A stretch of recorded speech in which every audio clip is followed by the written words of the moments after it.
کیا ہم یہاں سے کبھی باہر نہیں نکل سکیں گے؟ میں نے اس وقت بھی لیلا کو تسلی دی اور کہا کہ خدا ہمارے ساتھ ہے، کوئی نہ کوئی سبیل ضرور نکل آئے گی۔ لیکن حقیقت یہ کہ مجھے اس وقت تک کوئی ایسی سبیل نظر نہیں آ رہی تھی کہ ہم میں سے کوئی اب تہہ خانے سے باہر نکل سکے۔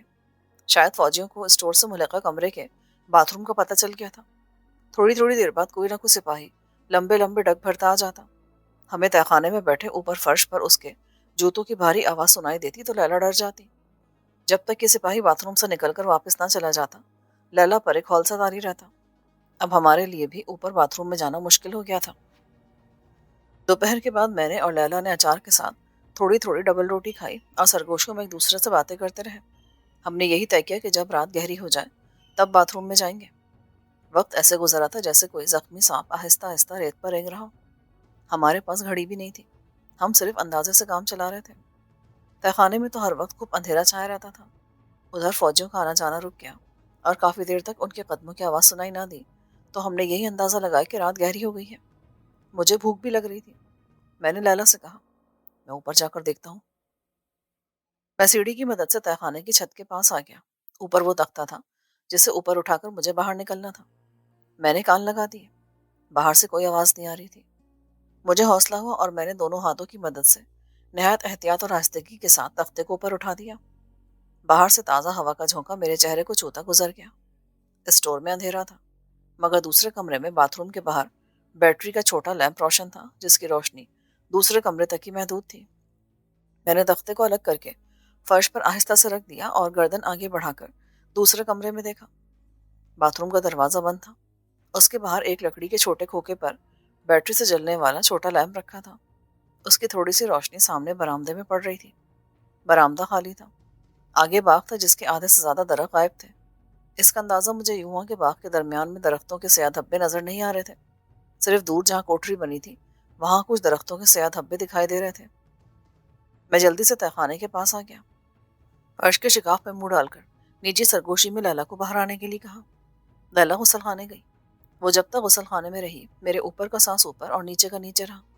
دوسرے کمرے کے دروازے کی اوٹ میں کھڑا میں پھٹی پھٹی آنکھوں سے برآمدے میں دیکھتا رہا۔ ہر لمحے یہی دھڑکا لگا رہا کہ کوئی جرمن فوجی وہاں اچانک نمودار نہ ہو جائے۔ اگر اس وقت کوئی سپاہی آ جاتا تو نہ جانے میں کیا کرتا۔ میں تو مرنے مارنے پر تیار تھا۔ لیلا کی جان اور عزت بچانے کی خاطر میں اپنی ایک جان تو کیا ہزاروں سی جانیں قربان کر سکتا تھا۔ لیکن اللہ کا کرم رہا کہ وہاں کوئی سپاہی نہ آیا۔ لیلا آہستہ سے دروازہ کھول کر باتھ روم سے باہر نکل آئی۔ میں نے اللہ کا شکر ادا کیا۔ وہ کچن سے مزید ڈبل روٹی اور پانی لانا چاہتی تھی، مگر میں نے زبردستی اسے تہہ خانے میں اتار دیا اور اوپر سے تختہ لگا دیا۔ پھر خود باتھ روم کی طرف بڑھا۔ باتھ روم میں جب تک رہا کان باہر ہی لگے رہے۔ پھر باہر نکل کر پنجوں کے بل دوڑ کر کمرے کو عبور کیا اور کچن کی طرف چلا گیا۔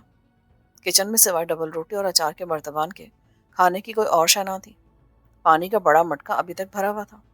اندھیرے میں تلاش کر کے ڈبل روٹی نکالی، مرتبان میں سے اچار نکال کر جیب میں ڈالا اور مٹکے میں سے پانی کا بڑا جگ بھرا اور کچن سے اسٹور روم کی طرف بھاگا۔ یہ سب کچھ ایک عجیب اتفاق اور خیریت کے ساتھ انجام پا گیا، لیکن میں جانتا تھا کہ یہ اتفاق زیادہ دیر چل نہیں سکے گا۔ ہم آج نہیں تو کل ضرور پکڑے جائیں گے۔ ساری رات تہہ خانے میں پریشانی کے عالم میں گزر گئی۔ باہر کی آوازوں اور سپاہیوں کے قدموں کی بار بار باتھ روم کی طرف آوازیں آتی رہیں، جس سے ہم نے اندازہ لگایا کہ دن نکل آیا ہے۔ آہستہ آہستہ یہ آوازیں بند ہو گئیں۔ لیلا سہمی بیٹھی تھی۔ میں نے اسے کہا کہ وہ رات بھر کی جاگی ہوئی ہے، تھوڑی دیر آرام کر لے۔ اس نے سرگوشی میں کہا، جلال ہم پکڑے جائیں گے، وعدہ کرو تم میرے ساتھ رہو گے۔ لیلا میں جب تک زندہ ہوں تم پر آنچ نہیں آنے دوں گا۔ لیلا میرے پاس ہی زمین پر لیٹ گئی۔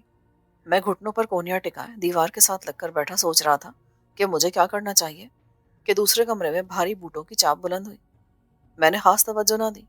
میرا خیال تھا کہ سپاہی تہہ خانے میں جانے کے لیے آئے ہوں گے، لیکن بوٹوں کی آواز دوسرے کمرے سے ہو کر ہمارے تہہ خانے کے اوپر چھت پہ آ گئی۔ میں ایک دم سے اٹھ کر کھڑا ہو گیا۔ دو فوجی جرمن زبان میں باتیں کرنے لگے۔ میں کچھ سمجھ نہ سکا۔ پھر ایسی آوازیں آنے لگی جیسے کوئی لکڑی کے فرش کو چھڑی مار کر دیکھ رہا ہے۔ میرا دل اچھل کر حلق میں آ گیا۔ کیا انہیں تہہ خانے کا پتہ چل گیا؟ لیلا گہری نیند سو رہی تھی۔ چھت پر بھاری بوٹوں کی آوازیں ابھی تک آ رہی تھیں۔ یوں لگ رہا تھا جیسے جرمن توپ خانے کے فوجی اس کمرے کی مزید تلاشی لے رہے ہیں۔ کہیں وہ تہہ خانے میں اترنے والے راستے کی کھوج میں تو نہیں تھے۔ یہ سوال مجھے پریشان کر رہا تھا۔ اگر انہیں فرش پر وہ چوکٹا نظر آ گیا جس سے نیچے تہخانے میں اترا جاتا تھا تو پھر مجھے اور لیلا کو جرمن سپاہیوں سے کوئی نہیں بچا سکتا تھا۔ میرے کان اوپر آوازوں پر لگے تھے۔ جرمن فوجی اپنی زبان میں کچھ باتیں بھی کر رہے تھے۔ پھر ان کے قدموں کی آواز کمرے سے باہر نکل گئی تو میں نے اطمینان کا سانس لیا، لیکن یہ حقیقت واضح ہو گئی کہ اب ہمارا اس تہخانے میں چھپے رہنا کسی بھی خطرناک حادثے کا باعث ہو سکتا ہے۔ چنانچہ میں نے اسی رات وہاں سے نکل بھاگنے کا فیصلہ کر لیا۔ اگرچہ یہ کام اتنا آسان نہ تھا۔ فوجی ہمارے سروں پر بیٹھے تھے، لیکن ہم بھی موت کے منہ میں تھے، اور موت کا بے رحم جبڑا کسی بھی لمحے ہم دونوں کو نگل سکتا تھا۔ اوپر سے آوازیں آنا بند ہو گئی تھی۔ لیلا نے پہلو بدلا اور اٹھ کر بیٹھ گئی۔ اندھیرے میں ہماری آنکھیں اب آدھی ہو چکی تھیں اور ہم ایک دوسرے کے دھندلے دھندلے چہرے دیکھ سکتے تھے۔ جب میں نے اسے بتایا کہ تھوڑی دیر پہلے کیا ہوا تھا تو لیلا نے میرا ہاتھ تھام لیا۔ اس کا ہاتھ خوف کے مارے ٹھنڈا پڑ گیا تھا۔ ہمیں یہاں سے نکل جانا چاہیے جلال، ہم پکڑے جائیں گے۔ ہاں، ہم آج رات یہاں سے فرار ہونے کی کوشش کریں گے، آگے اللہ مالک ہے۔ دن ایک عجیب پریشانی کے عالم میں گزر گیا، اور باتھ روم میں فوجیوں کے آنے جانے اور ان کے بھاری بوٹوں کی آواز سے ہم نے اندازہ لگایا کہ شام ہو گئی ہوگی۔ ہمیں بھوک بھی لگ رہی تھی۔ میں نے لیلا کو اپنا پلان بتایا تو وہ سرگوشی میں بولی، مجھے ڈر لگ رہا ہے، ہم پکڑے جائیں گے۔ لیلا، میں نے اس کا چاند جیسا چہرہ اپنے ہاتھوں میں تھام لیا اور اسے بڑی محبت اور اعتماد کے ساتھ سمجھایا کہ اسے حوصلے اور جرأت سے کام لینا ہوگا۔ ہمارے سامنے کوئی دوسرا راستہ نہیں ہے۔ وہ چپ رہی۔ میں ایک ایک ساتھ شمار کرا تھا۔ ہم نے تھوڑی سی ڈبل روٹی کے ساتھ اچار کھایا، پانی پیا اور رات کا اندھیرا چھا جانے کا انتظار کرنے لگے۔ کچھ وقت تک تو اوپر والے باتھ روم میں فوجیوں کے آنے جانے کا سلسلہ شروع رہا۔ اس کے بعد آہستہ آہستہ گہری خاموشی چھا گئی۔ میں نے اندازہ لگایا کہ رات گہری ہونے لگی ہے۔ میں نے مزید انتظار کرنے کا فیصلہ کیا۔ میرے حساب سے جب مزید 1 گھنٹہ گزر گیا اور اوپر سے آنے والی آوازیں بھی مکمل طور پر بند ہو گئیں تو میں نے لیلا کے کندھوں پر ہاتھ رکھ کر اس کے کان کے قریب منہ کر کے کہا، اب ہمیں انتہائی اعتماد اور بہادری سے کام لینا ہوگا۔ مجھے اپنے اللہ پر بھروسہ ہے۔ میرا دل کہتا ہے کہ ہم اس جہنم سے نکل جانے میں کامیاب ہو جائیں گے۔ میں اوپر کا جائزہ لے کر آتا ہوں۔ میں نے سیڑھی لگائی، چھت کے چوکٹے کے پاس آ کر ایک بار پھر ہمتن گوش ہو کر یہ معلوم کرنے کی کوشش کی کہ کہیں اوپر کو جرمن فوجی تو نہیں ہے۔ اوپر والے کمرے میں گہری خاموشی تھی۔ میں نے اللہ کا نام لے کر آہستہ سے چھت کی لکڑی کے چوکٹے کو دونوں ہاتھوں کے دباؤ سے ذرا سا اوپر اٹھایا۔ تازہ ہوا کا جھونکا میرے چہرے سے ٹکرایا۔ پھر دوسرے کمرے والے باتھ روم کے باہر لیمپ کی دھیمی دھیمی روشنی نظر آئی۔ میں نے چوکٹا اوپر اٹھا کر اسٹور روم کا بھرپور جائزہ لیا۔ اسٹور روم خالی تھا۔ ایک کرسی کونے میں الٹی پڑی تھی۔ اسٹور کا دروازہ کھلا تھا۔ دوسرے کمرے میں بھی کوئی نہ تھا۔ میں باہر نکل آیا، چوکٹے کو واپس فرش پر جما کر ہموار کیا اور اسٹور روم کے دروازے کی اوٹ میں سے دوسرے کمرے میں نگاہ ڈالی۔ کمرہ خالی تھا۔ باتھ روم کے باہر کھوکے پر لیمپ روشن تھا۔ اس کی روشنی بمشکل باہر والے برآمدے تک پہنچ رہی تھی۔ میں پاؤں سمیٹ کر چلتا ہوا دوسرے کمرے میں سے گزر کر کچن کی طرف بڑھا۔ کچن میں اندھیرا تھا۔ ہمارا پروگرام کچن کی پچھلی کھڑکی سے فرار ہونے کا تھا۔ باغیچے میں فوجیوں کا مورچہ تھا۔ 2 توپیں بھی لگی تھیں، مگر ادھر کوئی آواز نہیں تھی۔ خطرہ یہ تھا کہ کہیں باورچی خانے میں کوئی فوجی سو نہ رہا ہو۔ میں دبے پاؤں جھک کر چل رہا تھا۔ کچن کے دروازے کو میں نے آہستہ سے کھول دیا۔ وہ بے آواز کھل گیا۔ میں نے دروازے کو صرف اتنا ہی کھولا تھا کہ ایک آدمی اندر داخل ہو سکے۔ کچن میں اندھیرا تھا، مگر مجھے معلوم تھا کہ اس کی عقبی کھڑکی کدھر ہے۔ اب یہ پریشانی لاحق ہوئی کہ کہیں کھڑکی کے باہر بھی کوئی سپاہی موجود نہ ہو۔ کھڑکی کی کنڈی میں نے دونوں ہاتھوں سے پکڑ کر کھولی، پھر اس کا ایک پٹ باہر کی طرف دھکیلا۔ باہر اندھیرا ضرور تھا، مگر آسمان پر جو ستارے چمک رہے تھے ان کی وجہ سے صحرائی رات میں دھندلی روشنی ہو رہی تھی۔ دوسری طرف کوئی نہ تھا۔ میں نے کھڑکی کے پٹ کو کھلا رہنے دیا اور کچن میں جتنی احتیاط سے داخل ہوا تھا اس سے زیادہ محتاط ہو کر باہر نکلا۔ پھر برآمدے کی طرف گھوم کر دیکھا۔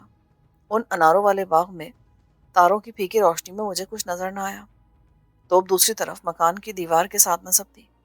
باتھ روم والا کمرہ بھی اسی طرح خالی تھا۔ میں دبے قدموں چلتا اسٹور روم میں آ گیا اور فرش کا چوکٹا اٹھا کر منہ شکاف میں ڈال کر سرگوشی میں لیلا کو اوپر آنے کے لیے کہا۔ لیلا نے سیڑھی لگائی اور پھر وہ بھی تہخانے سے باہر نکل آئی۔ میں نے اشاروں میں اسے بتایا کہ وہ میرے پیچھے کچن کی طرف آئے۔ لیلا کپ کپ آ رہی تھی۔ میں نے اس کو اشارے سے حوصلے سے کام لینے کا کہا اور جھک کر کچن کی طرف بڑھا۔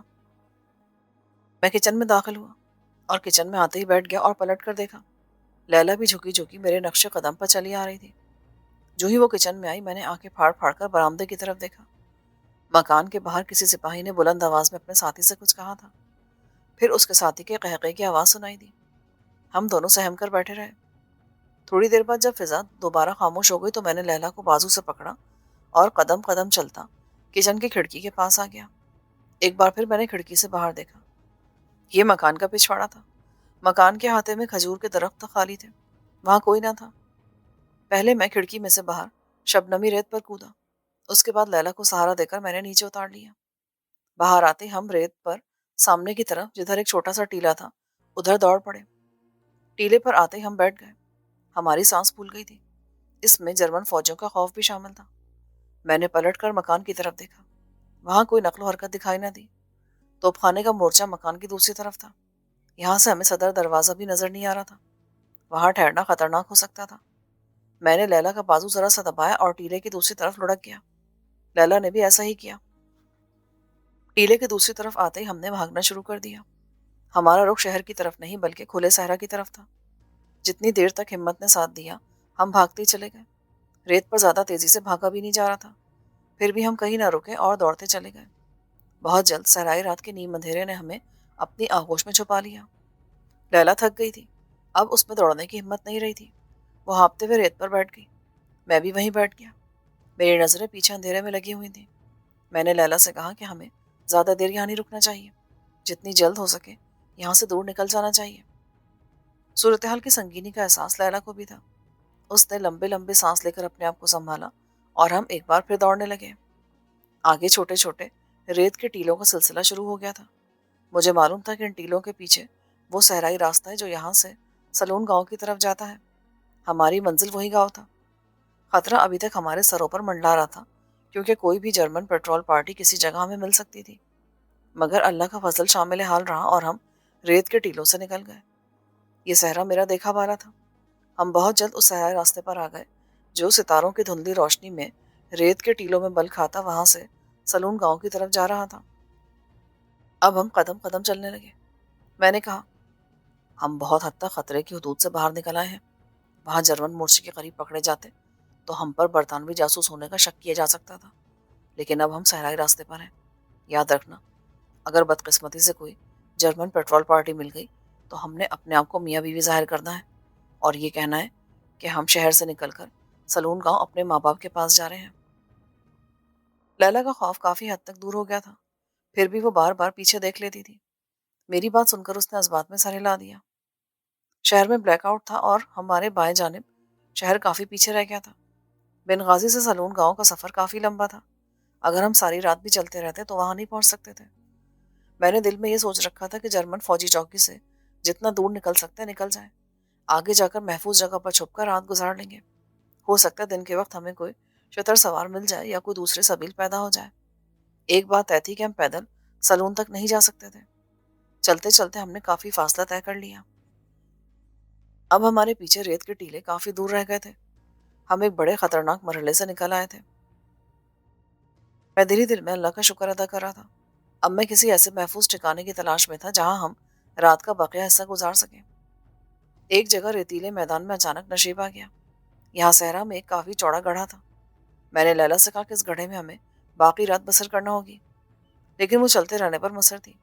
مگر میں جانتا تھا کہ وہ بہت جلد تھک جائے گی اور ممکن ہے آگے ہمیں ایسا محفوظ ٹھکانہ نہ مل سکے۔ چنانچہ میں لیلا کو ساتھ لے کر گڑھے میں اتر گیا۔ ایک جگہ گڑھے کے اندر ایک چھوٹا سا گڑھا اور تھا جس کے اوپر ریت کی دیوار ذرا آگے آ گئی تھی۔ ہم دونوں اس گڑھے میں گھس کر بیٹھ گئے۔ میں نے اپنی نسواری چادر اتار کر ریت پر بچھا دی اور لیلا سے کہا کہ وہ آرام کرے۔ صحرا میں کافی ٹھنڈ تھی، کسی نہ کسی طرح ہمیں نیند آ گئی۔ جب میری آنکھ کھلی تو صحرا میں دھوپ چاروں طرف پھیلی ہوئی تھی۔ لیلا آدھی چادر اوپر کی ابھی تک سو رہی تھی۔ ہم جس افراتفری میں بھاگے تھے پانی کا مشکیزہ بھی ساتھ نہ لا سکے تھے۔ مجھے یاد تھا کہ اس راستے میں ہمیں پانی کی ضرورت پڑے گی۔ مجھے یاد تھا کہ اس راستے میں ایک جگہ چھوٹا سا پانی کا چشمہ ہے۔ میں نے سوچا، جب تک لیلا سو رہی ہے میں پانی کے چشمے کو تلاش کرتا ہوں۔ سورج کو نکلے تھوڑی ہی دیر ہوئی تھی اور صحرا نے ابھی شدت سے تپنا شروع نہیں کیا تھا۔ میں گڑھے سے نکلا اور سامنے کی طرف اپنی یادداشت کے سہارے چلنے لگا۔ میرے سامنے 60-70 قدموں کے فاصلے پر ایک اونچا ریت کا ٹیلا تھا۔ میرا خیال تھا کہ چشمہ اسی ٹیلے کے آس پاس کہیں موجود ہے۔ سلون کو جانے والا چھوٹا سا راستہ ہمارے گڑھے کے پہلو سے کافی ہٹ کر تھا۔ میں ٹیلے کی طرف چلنے لگا۔ رات کی سردی کے بعد سورج کی اولین